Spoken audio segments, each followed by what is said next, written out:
YouTube, this is Lisa sharing life stories with you.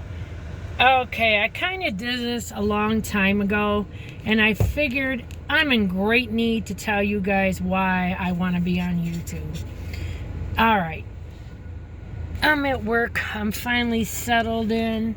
The guy I work with, I think's in the back, doing whatever he needs to do now. So I want to express to you, I lost my mother in 2009. My mother was supposed to go in for a simple surgery for a hysterectomy. She had cancer of the uterus. They killed my mother.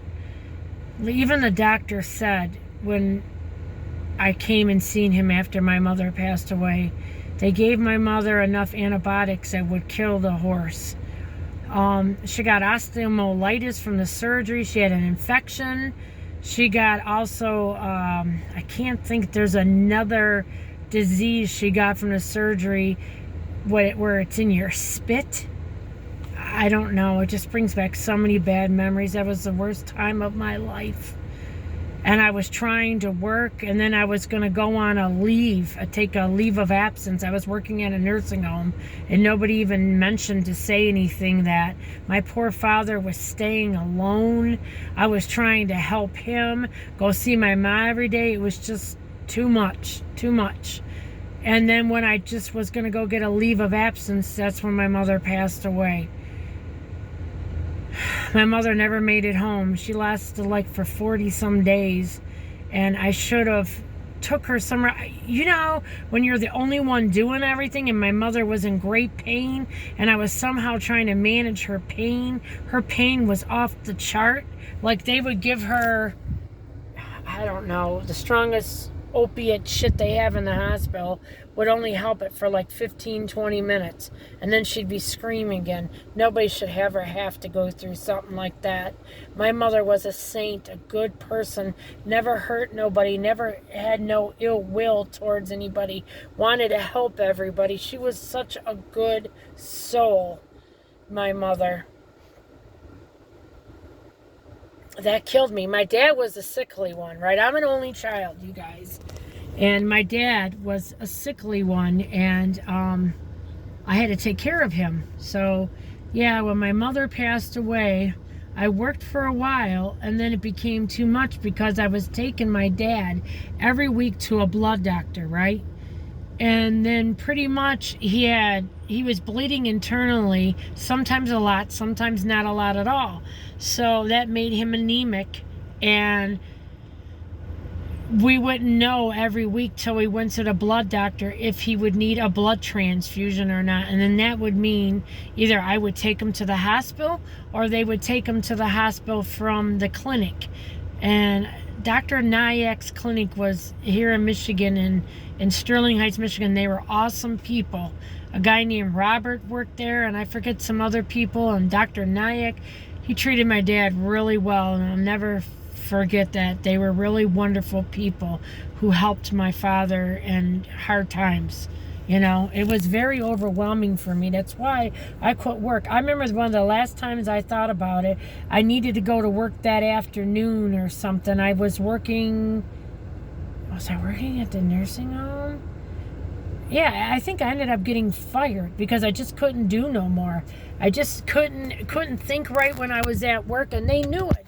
When I was there, my head was for my dad, because my dad fell down in the grass and couldn't get up, and thank God the neighbor next door came and got my dad. He was face down. He couldn't get up.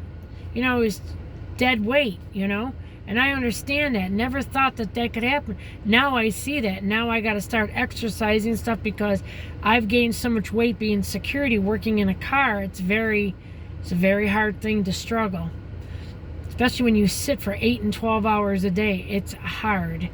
But, yeah, so that being said, that's pretty much what happened. My dad almost lived for 4.5 years, and the doctor said I'm the one who kept my dad alive. And it's very true. I took very good care of my dad. I took very good care of him, or the best that I could, and having a husband that was sick from substance abuse, dealing with him, and trying to take care of my dad was a very, very hard thing. And I shouldn't have gone through what I had gone through. But I made it out the other end so far. I've been through a lot of stuff. And now I don't have my parents and I feel very alone.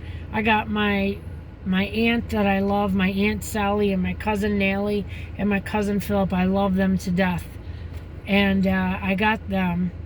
But, they get wrapped up in their own lives and things too. I just want to be close on here and make friends with people to talk about everyday things that happens in your life, because I don't have that many friends. I have a couple friends I talk to. And I just want to talk about everyday life and things that happen to me and things that happen to you. I'm interested in making friends on here and seeing what you think about, what you care about.